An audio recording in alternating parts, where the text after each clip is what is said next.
యోహాను సువార్త 14వ అధ్యాయము 6వ వచనము. ఈ యొక్క వచనంలో యేసు చెప్పెను, నేనే మార్గమును సత్యమును జీవమును, నా ద్వారా తప్ప ఎవరు కూడా దేవుని యొక్క రాజ్యంలోనికి చేరలేరు.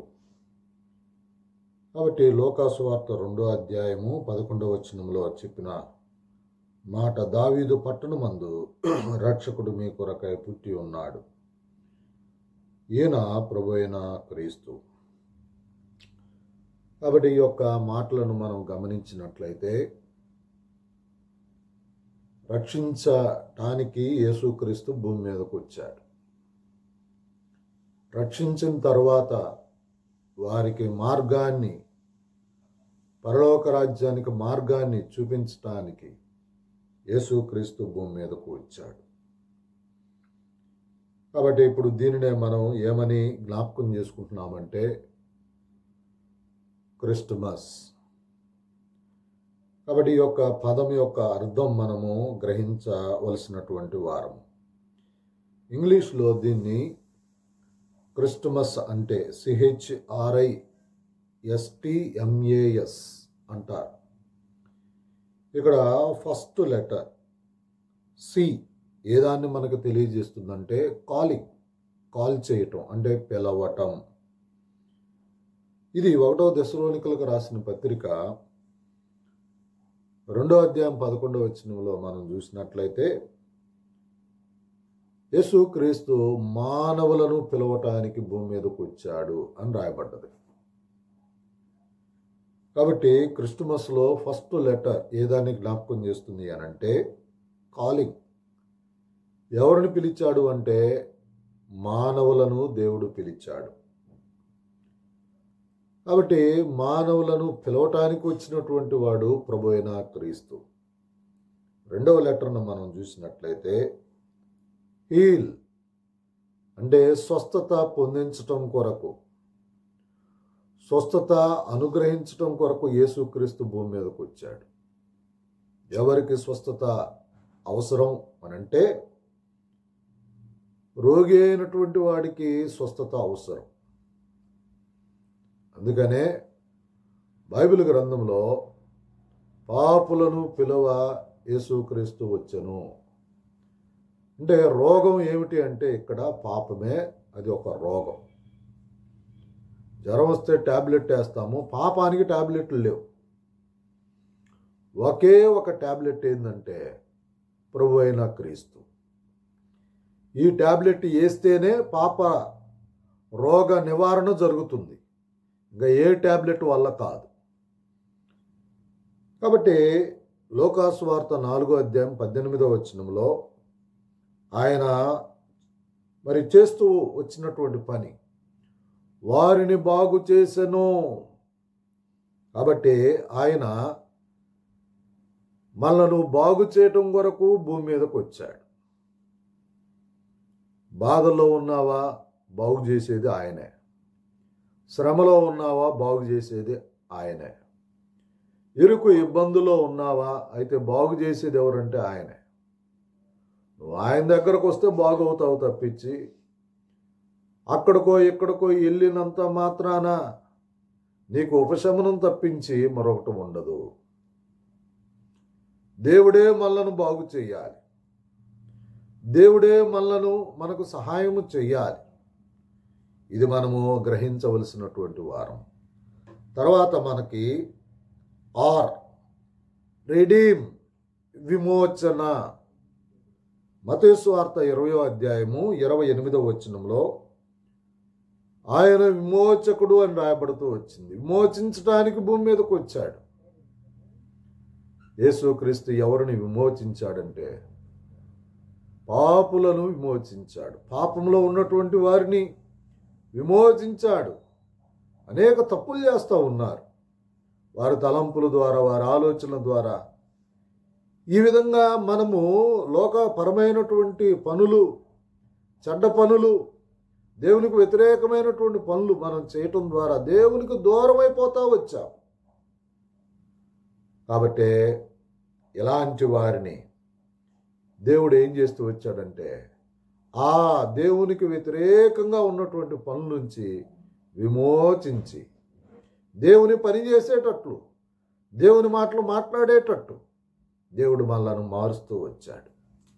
కాబట్టి ఈ యొక్క విషయాలు మనము గ్రహించవలసినటువంటి వారము. ఇంకా మనము చూసినట్లయితే ఐ. కాబట్టి ఈ యొక్క ఐ అంటే ఇంపార్ట్. దీని యొక్క అర్థం ఏమిటంటే యోహాను సువార్త 10వ అధ్యాయము 10వ వచనంలో ప్రభు సెలవిస్తూ వచ్చాడు, జీవము ఇచ్చుటకు యేసుక్రీస్తు భూమి మీదకు వచ్చాడు. ఇంపార్ట్ అంటే జీవము. జీవం ఇవ్వటానికి యేసుక్రీస్తు భూమి మీదకు వచ్చాడు. ఎవరికి? నీకు నాకు. మనం దేవుని యొక్క జీవం మనలో లేదు, ఆ ఉనికి మనలో లేకపోయింది, కోల్పోతూ వచ్చాం. కాబట్టి కోల్పోయినటువంటి దానిని దేవుడు మరలా జీవింపచేయటం కొరకు, ఆయనలో జీవం ఉన్నది, ఆయన జీవించువాడు, యుగ యుగాలు జీవించేటువంటి వాడు. కాబట్టి ఆ జీవాన్ని నీలో పోయటం కొరకు, నీకు ఇవ్వటం కొరకు ఆ ప్రభు భూమి మీదకు వచ్చాడు. 12 సంవత్సరాల నుంచి ఒక స్త్రీ బాధపడతా ఉందండి, రక్షించేవాడు లేడు. ఆమె ధైర్యం లేనటువంటి స్త్రీ యేసు ప్రభు ఆ సమూహంలో ఉన్నప్పుడు ఆయన వస్త్రపు చెంగును ముట్టినా చాలనుకొని ఆ సమూహంలోనే పోయి వస్త్రపు చెంగును ముట్టింది. ముట్టితే దేవుని యొక్క ప్రభావం ఆమెలోనికి వెళ్ళింది. ఆయన జీవం ఎప్పుడైతే ఆమెలోకి వచ్చిందో ఆమె బాగుపడుతూ వచ్చింది. కాబట్టి ఆయన మహిమ ఆమెలోనికి వెళ్ళినట్లుగా మనం చూడవచ్చు. కాబట్టి ప్రేమైన దేవుని బిడ్డలారా, మనకు జీవాన్ని ఇవ్వటానికి దేవుడు వచ్చాడండి. ఆయన జీవాన్ని ఇచ్చే జీవ ప్రదాత. నెక్స్ట్ మనం చూసినట్లయితే 5వదిగా మనం ఇది సీక్ అంటే వెతకటం అంటే ఎస్ ఏదాన్ని మనకు తెలియజేస్తుందంటే సీక్ అంటే వెతకటం అంటే నశించిన దానిని వెతకడానికి, వెతికి రక్షించడానికి యేసుక్రీస్తు భూమి మీదకు వచ్చాడు. కాబట్టి యేసుక్రీస్తు భూమి మీదకు రావడానికి కారణం ఏమిటంటే మనలో నశించిపోయినటువంటి విలువలు, మనలో దేవుని సంబంధించినటువంటి విలువలు నశించిపోయినాయి. మనం పాపంలో ఉన్నాం. మనలోకి ఏ వచ్చింది అంటే సాతాను విలువలు వచ్చినాయి, సాతాను క్రియలు మనలోకి వచ్చినాయి, సాతాను అలవాట్లు మనలోకి వచ్చినాయి. సాతాను ఎట్లాగ చెప్తే అట్లాగ మనం లోకంలో చేస్తా దేవునికి వ్యతిరేకంగా ఉంటూ వచ్చాం. అంతే కదండి, సాతాను ఎక్కడికైనా వస్తుందండి. సాతాన్ని ఎవరినైనా మోసం చేస్తుంది. బాగా మంచి ర్యాంకరు, ఐపీఎస్ లేదా యూపీఎస్ ఎగ్జామ్లో మంచి ర్యాంకరు అయినా సరే వాడిని కూడా మోసం చేస్తుంది. ఎందుకంటే సాతానికి అంత తెలివితేటలు ఉన్నాయి. కాబట్టి మీలో ఉన్నటువంటి వాడు, లోకంలో ఉన్నటువంటి వాడు అంటే సాతాను కంటే జ్ఞానవంతుడు ఎవరంటే ప్రభు అయిన క్రీస్తు. వాడి యుక్తి నుంచి మనం రక్షింపబడాలి అని అంటే ప్రభువే మనకు సహాయంగా ఉంటేనే మనం ఆ సాతాను దగ్గర నుంచి మనం రక్షింపబడగలుగుతాము. ఇది మనము గ్రహించవలసినటువంటి సత్యం. కాబట్టి మనలో దేవుని యొక్క క్వాలిటీస్ నశించిని, సాతాను క్వాలిటీస్లోకి వచ్చాము. కాబట్టి ఈ యొక్క సాతాను క్వాలిటీస్ను తీసివేసి దేవుని క్వాలిటీస్ మరలా మనకి నేర్పించడం కొరకు, మరలా మనలను మరి నశించినటువంటి విలువలు మనం పొందేటట్లుగా చేయటం కొరకు యేసుక్రీస్తు భూమి మీదకు వచ్చాడు. ఇదే క్రిస్మస్ అండి. మనం ఏదో భోజనాలు, తర్వాత మంచి పిండి వంటలు చేసుకొని, బట్టలు మంచి మంచి బట్టలు ధరించుకొని, పైన స్టార్ను పెట్టుకొని మనం ఈ యొక్క పండుగను చేసుకున్నంత మాత్రాన మనకు నిజమైన సంతోషం రాదండి. ఎప్పుడు నిజమైన పండగ సంతోషం ఎప్పుడేనంటే ప్రభువుని మన హృదయంలో చేర్చుకొని, ప్రభు ఆజ్ఞలు పాటిస్తూ, ప్రభువు కొరకై నీవు తీర్మానపు జీవితం ప్రభు పని చేస్తూ ఉంటేనే ఆ సంతోషం వస్తుందండి. భోజన పదార్థాలు దేవుని యొక్క నీతిని నెరవేర్చలేవు. మనిషి యొక్క నీతి క్రియలు దేవుని దృష్టికి మురికి పేలికలండి. ఏదో భూలోకంలో అట్లాగిట్లాగా చేస్తే మనం పండగలో ఆ విధంగా చేయటం ద్వారా మనం సంతోషించగలుగుతామే కానీ దేవుని యొక్క నీతిని మనం నెరవేర్చిన వారము కాదు. కాబట్టి నశించిన దాన్ని వెతికి రక్షించటం కొరకు యేసుక్రీస్తు భూమి మీదకు వచ్చాడు. తర్వాత టీ ఏదాన్ని తెలియజేస్తుందంటే టీచ్, బోధించటానికి వచ్చాడు. మార్కు సువార్త 1వ అధ్యాయము 8వ వచనంలో ఆయన అనేకులకు బోధించాడండి. ఆయన పడవలో బోధించాడు, కొండ మీద బోధించాడు, దేవాలయంలో బోధించాడు. తర్వాత అనేక విధాలుగా దేవుడు మాట్లాడుతూనే వచ్చాడు. మాట్లాడి స్వస్థత పొందించాడు. ఆయన సముద్రంతో మాట్లాడాడు, గాలితో మాట్లాడాడు, రోగాలతో మాట్లాడాడు. ఆయన యొక్క దయ్యాలతో కూడా మాట్లాడుతూ వచ్చినటువంటి వాడు. ప్రియమైన దేవుని బిడ్డలారా, దేవుడు మాట్లాడితే పర్వతాలు అదురుతాయండి. దేవుడు మాట్లాడితే మనిషి యొక్క హృదయాలు కరుగుతాయండి. మనిషి యొక్క హృదయాలు మార్చబడతాయి. ఆయనకు అంత శక్తి, అంత ప్రభావం ఆయనలో ఉన్నది. కాబట్టి ప్రియమైన దేవుని బిడ్డలారా, భూమి మీదకి యేసుక్రీస్తు ఎందుకు వచ్చాడంటే మనకు బోధించటానికి. మనకు మార్గం తెలియదు, దేవుని చేరే మార్గం మనకు తెలియదు, పాపం నుంచి విడుదల పొందటం మనకు తెలియదు. దాన్ని బోధించటం కొరకు రక్షకుడుగా భూమి మీదకి వచ్చాడు. దావీదు పట్టణమందు రక్షకుడు పుట్టడానికి గల కారణం ఏమిటి అనంటే మనకు బోధించటానికి. దారి తెలియదు మనకి, బోధించటానికి. యేసు చెప్పెను నేనే మార్గం, బోధించాడండి. ఆయనే మార్గం మనకి. కాబట్టి మనము ఎరగవలసినటువంటి వారు. ఎం తర్వాత మనకి జ్ఞాపకం చేసేది క్రిస్టమస్లో ఎం అంటే మినిస్టర్. ఇది ఏదానికి జ్ఞాపకం చేస్తుందంటే పరిచారము చేయటం. మినిస్ట్రీ అంటే మినిస్టర్ అంటే పరిచారం చేయటం, పరిచర్య చేయటం. కాబట్టి దేవుడు యేసు ప్రభు ఏం చేశాడంటే శిష్యులు కాలు కూడా కడిగాడండి. ఆయన కడగాల్సిన పని లేదు. నా వలే తగ్గించుకొని పని చేయాలి, దేవుని పని చెయ్యాలి అని చెప్పి దానికి గుర్తుగా ఆయన ఏం చేశాడంటే ఈ యొక్క శిష్యుల యొక్క పాదాలు కూడా కడిగాడు.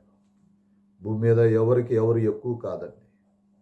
మనం సృష్టించుకున్నటువంటి వాటిని బట్టి లేదా మనం చేసే వృత్తులను బట్టి ఎక్కువ తక్కువ అనేది మనం ఏర్పాటు చేసుకున్నాము. కానీ దేవుని దృష్టిలో అందరూ సమానమే. చదువుకున్నవాడు, చదువుకోలేదు, బాగా డబ్బున్నవాడు, డబ్బు లేదు అన్న భేదం ఏమీ లేదు. ఆయన అందరినీ సమానంగా చూస్తూ ఉన్నాడు. ప్రియమైన దేవుని బిడ్డలారా, కాబట్టి మనకు పరిచర్య చేస్తూ వచ్చాడు, పరిచారం చేయటానికి వచ్చాడు. శిష్యుల యొక్క పాదాలు కూడా కడిగాడు. ఈనాడు నీకు కూడా ఎంత పరిచర్య చేస్తూ ఉన్నాడు. ఆయన అన్నీ దయచేస్తూ ఉన్నాడు, ఆయన అన్నీ ఇస్తూ ఉన్నాడు. అదే పరిచర్య. నిన్ను పరామర్శిస్తూ ఉన్నాడు. నీ కనపడపోవచ్చు, నీ బాధలు నీ దగ్గరకు వస్తూ ఉన్నాడు. నీ యొక్క సమస్యలో నీ చుట్టూ ఉండి ఆయన నీ యొక్క సమస్యకు పరిష్కారం చూపిస్తూ ఉన్నాడు. నీకు వచ్చేటువంటి ప్రతి ఇరుకు ఇబ్బందిలో ఆయన నీతో ఉన్నాడు అనేది మాత్రం మర్చిపోబాక. నీకు పరిచర్య ఎప్పుడు చేస్తూనే ఉన్నాడు అనేది నువ్వు మర్చిపోబాక. ఒక్కోసారి మనం ఉలిక్కి పడుతూ ఉంటాం. ప్రేమైన దేవుని బిడ్డలారా, దానికి కారణం ఏంటంటే దేవుడు పక్కనే నీతోనే ఉన్నాడనే దానికి గుర్తు అది. ఒక్కోసారి మనం ఆదమరిచి ఉంటాం. అకస్మాత్తుగా ఎవరో మనల్ని తట్టినట్లుగా మనకు అనిపిస్తూ ఉంటుంది. ఏమిటి అనంటే ఒక్కోసారి దేవుడు మనల్ని ఎలక్ట్ చేస్తూ ఉంటాడు. కాబట్టి మనం గ్రహించాల్సింది ఏంటంటే దేవుడు నిత్యము మనతోటే ఉంటాడు. కాబట్టి మనకు పరిచర్య చేస్తూ ఉన్నాడు. అంతేకాకుండా ఇప్పుడు పరలోక రాజ్యంలో విజ్ఞాపనకర్తగా మన కొరకు ఎప్పుడు ప్రార్థన చేస్తూనే ఉన్నాడు. అది ఒక పరిచర్య. కాబట్టి మనం గ్రహించవలసినటువంటి వారు. కాబట్టి పరిచర్య చేయటానికి దేవుడు భూమి మీదకి వచ్చాడు. రోగాలు, వ్యాధి బాధల్లో ఉన్నటువంటి వారికి ఎంత పరిచర్య చేశాడండి భూమి మీద ఆయన. ఇది మనం ఎరగవలసినటువంటి వారు. తర్వాత ఏ అంటే అబాలిష్, 1 యోహాను 3:5 పాపములను తీసివేయటానికి ఆయన భూమి మీదకి వచ్చాడని రాయబడ్డది. కాబట్టి పాపాలు తీసివేయగలిగినటువంటి వాడు ఆయనే. ఎందుకంటే ఆయన రక్తము పరిశుద్ధమైన రక్తం. ఆ రక్తంలో ఒక్క డిఎన్ఏనే మనం చూసినట్లయితే ఆ రక్తం మామూలుగా అయితే మనకి సెక్సువల్గా మనం చూసినట్లయితే పాజిటివ్ నెగిటివ్ ఉండాలి, కానీ దేవుళ్ళో ఒక్కటే మాత్రమే ఉన్నది. కాబట్టి ఆయన ఒకరి ద్వారానే కలుగుబడుతూ వచ్చాడు అనే దానికి అది గుర్తు. ఇది మనం పురావస్తు శాఖ వారు యేసు ప్రభు ఈ డిఎన్ఏ ఆయనకు సంబంధించినటువంటి విషయాలు కనుక్కున్నప్పుడు ఈ మొత్తం కూడా బయటపడుతూ వచ్చినాయి. ఈరోజు మనం కాదని అనుకున్నా, అవునని అనుకున్నా, యేసుక్రీస్తు భూమి మీదకి వచ్చి నీ కోసం చచ్చిపోయాడు, సమాధి చేయబడ్డాడు, ఆయన రక్తమే నీకు శరణ్యమని నువ్వు కాదన్నా అవునన్నా అది వాస్తవికమైనటువంటి సత్యము. తర్వాత మనం చూసినట్లయితే ఎందుకోసం వచ్చాడంటే పాపులను రక్షించటం కొరకు యేసుక్రీస్తు భూమి మీదకి వచ్చాడు. తర్వాత చివరిది సేవ్ అంటే ఎస్. మత్తయి సువార్త 9:13 మనం చూస్తే అక్కడ రాయబడుతూ వచ్చినటువంటి మాట, పాపులను రక్షించటానికి, ఇందాకేమో పాపాలను తీసివేయటానికి వచ్చాడు, అది అబాలిష్ అంటే. ఇప్పుడు ఎస్ అంటే సేవ్. దీనికి ఏంటంటే మత్తయి సువార్త 9:13 పాపులను రక్షించుటకు వచ్చాడు. ఎందుకోసం వచ్చాడంటే పాపులను రక్షించటం వరకు. నీవు నేను పాపంలో ఉన్నాం, మంచి మార్గంలో లేవు, మన బూతులు ఆగాలి, మన చెడు ఆలోచనలు ఆగాలి. ఇవన్నీ ఆగినప్పుడే నువ్వు దేవుణ్ణి సంతోషపరుస్తూ ఉన్నట్టు లెక్క. కానీ నువ్వన్నీ చేస్తూ ఉండి నేను ఇంకా పాపం చేయటం లేదు అని అనుకుంటే అది అవివేకమే. కాబట్టి నీ పాప స్థితిని మార్చడం కొరకు ఆయన రక్తాన్ని కార్చాడు, దారదారులుగా కార్చాడు. నమ్ము, విశ్వసించు. తక్కుడో బిక్కుడో అని అనుకోబాక. ఒకవేళ అనుకుంటే బైబిల్ గ్రంథం ఖండితంగా మాట్లాడుతూ ఉన్నది. మోసపోకుడే, దేవుడు వెక్కిరింపబడడు. మనిషి ఏమి విత్తుతాడో ఆ పంటనే కోస్తాడు. పాపం వల్ల వచ్చే జీతం మరణం, నరకం, నిత్యాగ్నిగుండమని గ్రంథం మాట్లాడుతూ ఉన్నది. దాన్ని విడిపించటం కొరకే యేసుక్రీస్తుగా భూమి మీదకి, దేవాతి దేవుడు భూమి మీదకు వచ్చాడు. యేసు ప్రభువును నమ్ముకుంటే నిత్య జీవం. కాబట్టి ప్రభువుని తృణీకరించవద్దు, ప్రభువునందు విశ్వాసం ఉంచుము. నీ కుటుంబం క్షేమంగా ఉంటుంది, నీవు ఆనందపడతావు, నీ కుటుంబం ఆనందంగా ఉంటుంది, నీ బిడ్డలు దీవించబడతారు. కాబట్టి ఆ విధంగా ప్రభువు నిన్ను నీ కుటుంబాన్ని దీవించునుగాక. మీ కొరకాయ ప్రార్థన చేస్తాం.